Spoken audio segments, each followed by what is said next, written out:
Okay, so we are starting our unit number 3, and that unit number 3 is the legality of object. If you remember section 10 of the Indian Contract Act, you will remember that after offer, acceptance, consideration, free consent, capacity of parties, one of the essential elements for the creation of a contract is that the object of the contract must be lawful. If you remember the example of the 3 thieves we have seen, that 3 thieves, all of them 3 were major, with their free consent and with the consideration and offer and acceptance made an agreement that whatever earning they will earn from defrauding the people whole day, they are going to contribute the same amount with each other. Okay, now in spite of the fact that the agreement was having offer, acceptance, consideration, free consent, capacity of parties, still that agreement was considered to be not valid but void, illegal. The reason is that the object of contract was to defraud the people. Object was of the contract is to cheat the people, and therefore the object of contract was held to be illegal. So for the creation of a valid contract, the object of the contract must be legal. Contract जो object है, तो object कसं असायला पाहिजे सांगा, तर legal असायला पाहिजे. सेक्शन 22 नंतर बरोबर पुढचा सेक्शन येतो, section number 23. The object of the contract should be lawful. पण आता इथे क्वेश्चन कसे येतात हा एक खूप महत्वाचा पार्ट आहे का तर थोडंसं त्याच्यावरती लक्ष द्या की क्वेश्चन कसे कसे येतात.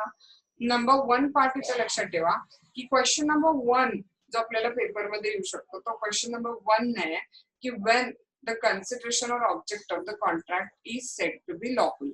क्वेश्चन नंबर 1 असा फुल क्वेश्चन असेल की when the consideration or object of the agreement is unlawful किंवा vice versa unlawful. ते तुम्हाला सांगितलेलं आहे. when consent is said to be free म्हणलं तरी तेच उत्तर, not free म्हणलं तरी तेच उत्तर आहे. when parties are capable म्हणलं तरी तेच उत्तर आहे, not capable म्हटलं तरी तेच आहे.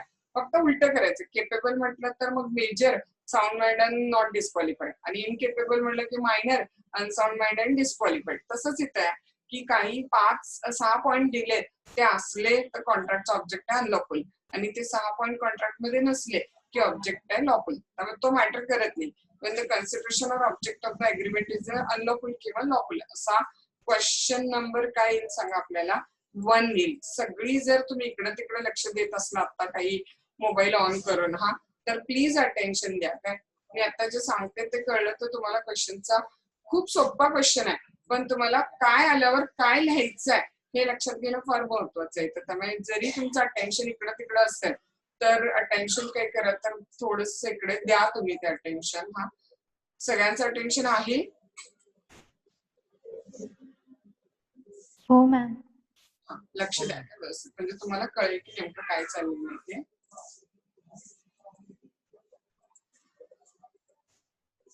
Okay, so did you get the question number 1 you will have, that is when the consideration or object of agreement is unlawful. आता समजून घ्या. काय जर हा क्वेश्चन आलेला असेल तर तुम्हाला याच्यामध्ये एकूण 6 पॉइंट लिहायचे की when the consideration or object of the agreement is unlawful. बघा समजून घ्या. कधी कधी अनलॉफुल असेल consideration or object. number 1, if it is forbidden by law. if it is forbidden by law. number 2, if तुमचा कॉन्ट्रॅक्टचा ऑब्जेक्ट असा आहे की ते प्रोव्हिजन ऑफ द लॉ ला डिफीट करते, it defeats the provision of the law. Number 3, if it is fraudulent. आत जात नाहीये मी, लक्षात घ्या. काय क्वेश्चन येण्याची पॉसिबिलिटी आणि ते आपल्याला कसं मॅनेज करायचं ते सांगायला लागले. when the consideration or object is unlawful असा जर क्वेश्चन आलाय तुम्हाला फुल क्वेश्चन, तर number 1, it is forbidden by law. number 2, if it defeat the provision of the law. number 3, if it is fraudulent. number 4, if it involve the injury to the person or property of another. तुमच्या कॉन्ट्रॅक्टचा object असा आहे जो दुसऱ्या व्यक्तीच्या प्रॉपर्टीला किंवा बॉडीला hurt करतंय. नंबर 5, जर तुमच्या कॉन्ट्रॅक्टचा ऑब्जेक्ट इमॉरल आहे. आणि नंबर 6, आता आपण एका ट्विस्ट वर येतोय. Number 6, if the agreement of your contract is opposed to the public policy. तुमच्या कॉन्ट्रॅक्टचा ऑब्जेक्ट कसा आहे, अपोज टू पब्लिक पॉलिसी आहे. आता इथे खरा ट्विस्ट आहे, तुमच्या कॉन्ट्रॅक्टचा object oppose to public policy कधी असेल, म्हणजे ह्या 6 पॉइंट पैकी या 6व्या पॉइंटवर सुट्टा ब्रॉड क्वेश्चन पण येतो. म्हणजे कळते काय बघा, एंटायर ब्रॉड क्वेश्चन कधी असेल when the object or consideration of a agreement is said to be unlawful. त्यावेळेला आपल्याला किती पॉइंट लिहायचे ते सगळे 6 पॉइंट लिहायचे. वरचे 6 पॉइंट पण थोडक्यात आणि 5 पॉइंट थोडक्यात आणि हा 6वा पॉइंट पण थोडक्यात आपल्याला काय करायचं आहे कव्हर करायचा. ओके, मग हा 6व्या पॉइंटवर मात्र एक इंडिव्हिज्युअल 20 मार्काचा ब्रॉड क्वेश्चन येऊ शकतो. You may have an individual broad question on this particular 6 point, and which one question when the court regard it as opposed to the public policy, when the object or consideration of a contract is said to oppose public policy. आणि ह्याला 12 ते 13 सब point आहेत. हा, मग जेव्हा तुम्ही common उत्तर लिहिता की नाही तेव्हा ह्याचं एक्सप्लेनेशन तुम्हाला थोडंसं कट शॉर्ट करायला पाहिजे, कारण वरचे 5 लिहून परत हा 6वा पॉइंट लिहायचा आपल्याला. हा, त्यावेळेला तुम्हाला काय करायचं तर ह्या 6व्याच्या सगळ्या आतल्या सब पॉइंट्स एक्सप्लेनेशन कमी लिहायचं आणि जेव्हा डिरेक्टली हाच क्वेश्चन असेल त्यावेळेला इंट्रोडक्शन द्यायचं. फक्त म्हणायचं की when the object or consideration of a contract is said to be unlawful, 6 point लिहून काढायचे, नुसती नावं. हा, आणि 6व्या पॉइंटला रोमन 3 सुट्टा करायचा, when the court regard it as opposed to public policy, आणि ह्याचे सब पॉइंट्स लिहायला चालू करायचे. Okay, so when court regard it as opposed to public policy, agreement is with a trading enemy. हा, when agreement is with the trading of an enemy, agreement enemy बरोबर trading करण्यासाठी आहे, शिकवणार आहे अजून सगळं. agreement is to commit the crime, agreement is interfere with the administration of justice, agreement is for maintenance and champerty. Ha, agreement is in restraint of a legal proceeding, agreement is curtailing period of limitation, trafficking with the office, agreement creating interest opposed to the duty. Ha, agreement which is in restraint of the parental right, agreement which is restricting the personal liberty, agreement in restraint of the marriage, agreement of brokerage contract, agreement interfering with the marital rights, त्याच्यानंतर agreement to defraud creditor or revenue authorities. आणि हा जो 13वा point आहे हा त्याचं explanation मी लिहिलं नाहीये.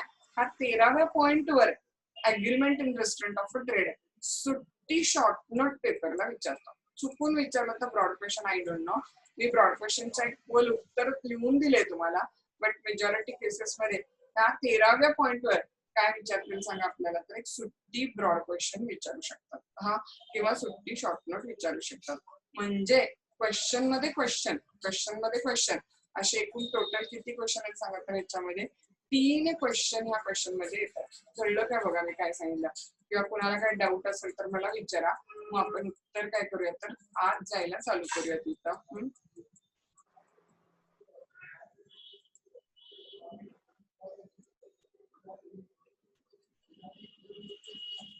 बघा, when an object of the contract is said to be unlawful, हा आपला मेन क्वेश्चन. हा, ह्याचे किती पॉइंट्स आहेत सांगा, 6 पॉइंट आहेत.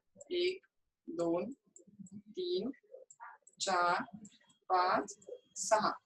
6वा आहे when agreement is opposed to the public policy. हा, या 6व्यावर नुसत्या सुट्टा ब्रॉड क्वेश्चन 3-4 वेळेस तरी पेपर मध्ये विचारलेला आहे.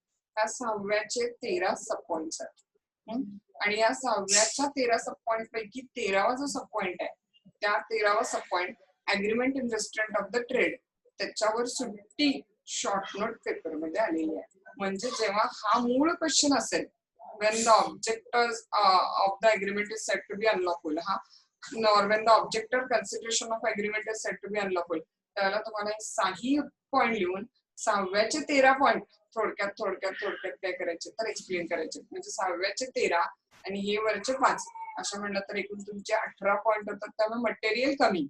आणि जेव्हा डायरेक्ट ह्याच्यावर क्वेश्चन असेल त्याला ह्या 5 पॉइंटचं फक्त नावं टाकून द्यायची आणि डिरेक्टली 6वा पॉइंट रोमन 3 करून सुट्टा लिहून टाकायचा परत. आणि 6व्याचे जे 13 सब पॉइंट आहेत ते 13 सब पॉइंट काय करायचे तर एक्सप्लेन करायचे. लक्षात आलं का बघा, का काही डाऊट आहे 3 क्वेश्चनच्या बाबतीत? Yes Prashali, oppose to public policy असेल त्यावेळेला इमॉरल इलिगल असणारच आहे ते.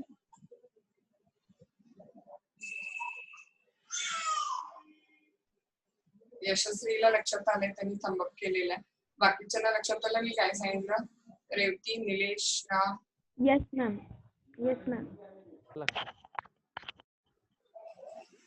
वाळवेकर असताय का लेक्चरला? आहे की. आहे ना?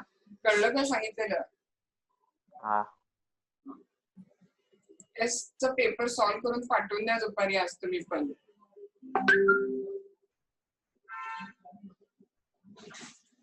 आपल्याकडे 20 मार्काच्या ब्रॉड क्वेश्चन साठी एक साधारण 7 to 8 पेजेसचं तरी उत्तर एक्सपेक्टेड असते, तुम्हाला सगळ्यांना माहिती आहे. आणि शॉर्ट नोट जर असेल तर आपल्याकडे कमीत कमी एक 3 पानाची शॉर्ट नोट, 2.5 ते 3 पानाची शॉर्ट नोट एक्सपेक्टेड असतात. तर त्या प्रपोर्शन मध्ये उत्तर मला लिहून संध्याकाळी काय करायचं पाठवा. आपण काय करूया, अग्रीमेंट एक minute, I didn't see the timing. उद्या कंटिन्यू करावं लागेल, पण उद्या आहे ना तुमच्या नंतरचा क्लास मी ठेवत नाहीये काय. तर उद्या माझा प्रयत्न असेल की हा पार्ट सगळा काय करूया आपण फिनिश करूया. आज फ्री कन्सेंटचा क्वेश्चन वाचून व्यवस्थित संपून टाका आणि सायमल्टेनियसली मी लिहून दिलेले क्वेश्चन दोन्ही पण संध्याकाळपर्यंत मला लिहून पाठवून द्या. कुणी तुमच्यापैकी कॉन्टॅक्ट मध्ये असेल देवांशीषला इन्फॉर्म करा की क्वेश्चन लिहून द्यायला सांगितलेलं आहे. यशस्वी हर्षदाला पण सांगा. हो मॅम सांगते. आणि हर्षदाला सांगा की सॉरी देवांशीष, हर्षदा आणि कोण राहिले, देवांशीषला सांगा केशवला सांगितलेलं टेस्ट लिहून द्यायला सांगितलं म्हणून. हो मॅम सांगते. आज विश्वास नाहीये, त्यांना बरं नाहीये. ठीक आहे, त्यांना उद्या वगैरे सांगूया. पण देवांशीष, केशव आणि हर्षदा तिघांना मेसेज पाठवा. संध्याकाळपर्यंत 2 क्वेश्चन लिहून पाठवायला सांगितलेलं. हो मॅम पाठवते. चलो करूया डिस्कनेक्ट. मग वाचा, काय डाऊट आला तर विदाऊट एनी हेजिटेशन सांगा. नेहमी सांगते मी तुम्हाला. 2 हो मॅम. लक्षात घ्या. काय, एक तर मी शिकवलेलं तुम्हाला प्रमाणाच्या वर कळतंय किंवा मी शिकवलेलं कळत नाही, कारण तुमच्याकडे डाऊट्स येतच नाही आहेत अजिबात, किंवा तुम्ही रिॲक्ट होत नाही अजिबात, काहीच नाही. त्यामुळे 2 पैकी कुठल्या कॅटेगरीत पडायला लागले मी मला पण कळत नाहीये. पण तुम्हाला तरी स्टील काहीही कळलं नाही तरी मला सांगा. समोर असताय त्यावेळेला मी तुम्हाला खूपदा सांगितलेलं आहे, तुमच्या चेहऱ्यावर मला कळतं की तुम्हाला कळलेलं आहे की नाही कळलेलं आहे. असं लांब असल्यावर मला पण कॅल्क्युलेट करणं जड जाते की कळलंय नाही कळलं. त्याला बी रिॲक्टिव्ह, मला सांगत राहा की बाबा कळलंय नाही कळलंय, काय प्रॉब्लेम आहे तुम्हाला, कुठे नाही समजलं. I am there to explain you 10 times. कारण तुमचं अंडरस्टँडिंग हे सगळ्यात जास्त महत्वाचा पार्ट आहे माझ्यासाठी. चलो उद्या भेटूया परत सेम टायमिंगला. हो मॅम. Okay ma'am.